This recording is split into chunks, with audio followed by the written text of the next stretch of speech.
দর্শক দেখতে পাচ্ছেন যে সরকারি যারা বেতন ভাতা এমপিওভুক্ত শিক্ষকদের তাদের কিন্তু জাতীয়করণের দাবিতে আরেকটি মিছিল কিন্তু তারা সচিবালয়ের দিকে যাচ্ছে। তারা লাগাতার প্রায় 15-20 দিন ধরে কিন্তু তারা অবস্থান কর্মসূচি করছে। তারা আগে একবার কিন্তু সচিবালয় দিকে গিয়েছে, তাদের প্রতিনিধি দলও কিন্তু সচিবালয়ের সঙ্গে কথা বলেছে, কিন্তু কোনো সুরা হয় নাই। আবার তারা কিন্তু গিয়েছে। আপনারা কোন দিকে যাচ্ছেন? আমাদের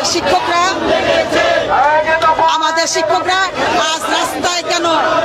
আজ 20 দিনের লাগাতার কর্মসূচিতে আমাদেরকে বারবার আশ্বাস দিয়েছে।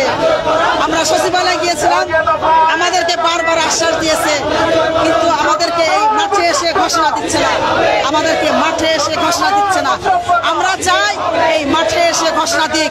আমরা প্রজ্ঞাপন জারি চাই, আমরা শতভাগ উৎসব ভাতার প্রজ্ঞাপন জারি চাই, এবং আমরা চলতি বাজেটে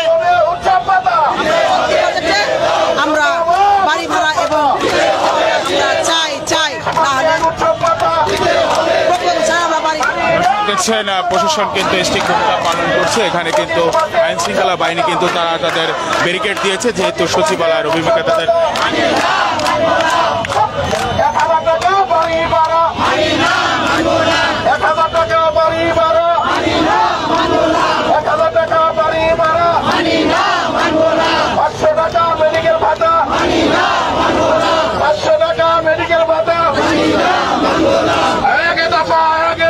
তাদের কিন্তু সচিবালয়ে যাওয়ার কথা থাকলেও তারা কিন্তু ঘুরিয়ে প্রশাসন যখন তাদেরকে আশ্বস্ত করেছে যে প্রশাসনের পক্ষ থেকে তাদের জন্য ব্যবস্থা করা হবে, তখন কিন্তু তারা তাদের আবার প্রেস ক্লাবের দিকে কিন্তু তারা চলে যাচ্ছে।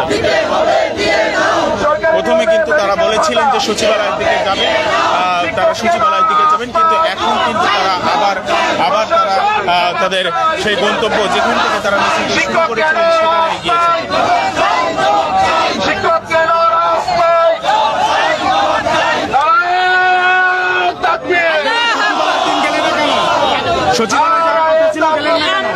জাতীয়করণের জন্য রাস্তায় আসছি। আমরা আজকে 20তম দিন এই রাস্তায় আমরা রোজারমজানের দিনে রাস্তায় ঘুরে বেড়াচ্ছি। সরকার চাচ্ছে আমরা জাতীয় নিকারণ চাই, আমরা সরকারি নিয়মে বাড়ি ভাড়া চাই, চাই, কিন্তু আমরা আজকে 20তম রাস্তায় প্রশাসনের বিরুদ্ধে নাই বিগত অধিক আসছে আমরা রাস্তায় আসছি। সেই রাস্তায় আমরা অধিকারের জন্য লড়াই করতে হচ্ছে। এটা দুঃখজনক, এটা কষ্টজনক।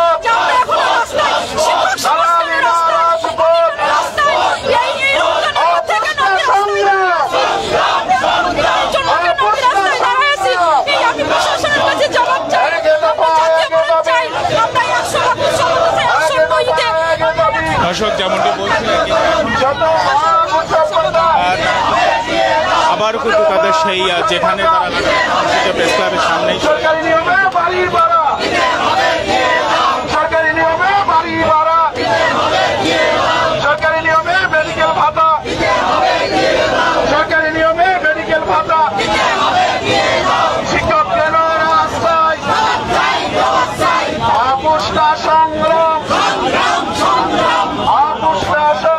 কিন্তু লাগাতার অনেক দিন যাবৎ কিন্তু আপনারা দেখছেন তারা কিন্তু তাদের এই দাবিটি আদায় করার জন্য কিন্তু এই সরকারের কাছে বারবার করেছে, এবং তারা কিন্তু সচিবালয় অভিমুখে লং মার্চ করেছিল। তারপরে প্রশাসনের কিন্তু 5 সদস্যের তদন্ত টিম বা বাদসংখ্যক প্রতিনিধির দল কিন্তু সচিবালয়ে দেখা করেছিলেন। আপনারা তো সচিবালয়ে দেখা করেছিলেন, তখন কি হয়েছিল? সচিবালয়ে আপনাদের প্রতিনিধি টিম দেখা করেছে? হ্যাঁ, সচিবালয়ে 3 দিন দেখা করে, 3 দিন রেখেছিল আমাদেরকে, কিন্তু আমাদের মৌখিক আশ্বাস দিয়েছে, কিন্তু প্রজ্ঞাপন দিচ্ছে না। আমরা কেন প্রজ্ঞাপন পাচ্ছি না সেটার জবাব দিতে হবে। আমাদের বৈঠক হয়েছিল, আমাদের বৈঠক 3বার দেখা করছে। একবার দেখা করছে প্রধান উপদেষ্টা, একবার দেখা করছে হলো আব্দুর রহমান, এবং আপনারা তো সচিবালয়ে দেখা করেছিলেন, তারপরে কি হলো? সচিবালয়ে তো আপনারা দেখা করেছিলেন, তারপরে কি হয়েছে? হ্যাঁ, আপনারা জানেন যে আমরা সচিবালয়ে ইতিপূর্বে আমরা 2 থেকে 3 বার কর্মকর্তারা আমাদের ডেকেছেন এবং কথাও বলেছি, কিন্তু ওনারা এখন পর্যন্ত বলেছেন যে আমরা চূড়ান্ত নিতে আরো কিছুদিন সময় নেব। কিন্তু আমাদের দাবি একটাই, চূড়ান্ত প্রজ্ঞাপন না হওয়া পর্যন্ত আমরা চূড়ান্ত প্রজ্ঞাপন না হওয়া পর্যন্ত আমরা এই আন্দোলন থামাবো না। প্রশাসনের কিন্তু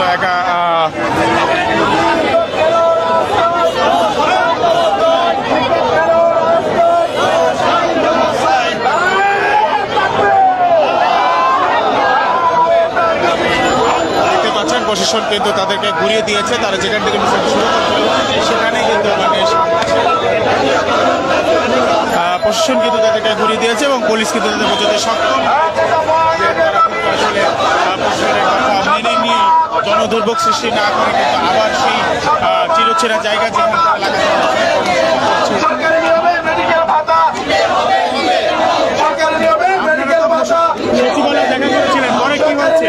সচিবালয়ে আমরা যখন গিয়েছিলাম তখন সচিবালয়ের শিক্ষা মন্ত্রণালয়ের যুগ্ম সচিব জনাব আব্দুর রহমান সাহেব আমাদেরকে আশ্বস্ত করেছিলেন যে আপনাদের শতভাগ উচ্চপাতার বিষয়টি অনেকটা এগিয়ে গেছে। আমরা এই জন্য আমাদের আন্দোলনটা চলমান রেখেছি। এখান থেকে প্রজ্ঞাপন না নেওয়া পর্যন্ত আমরা এখান থেকে যাব না।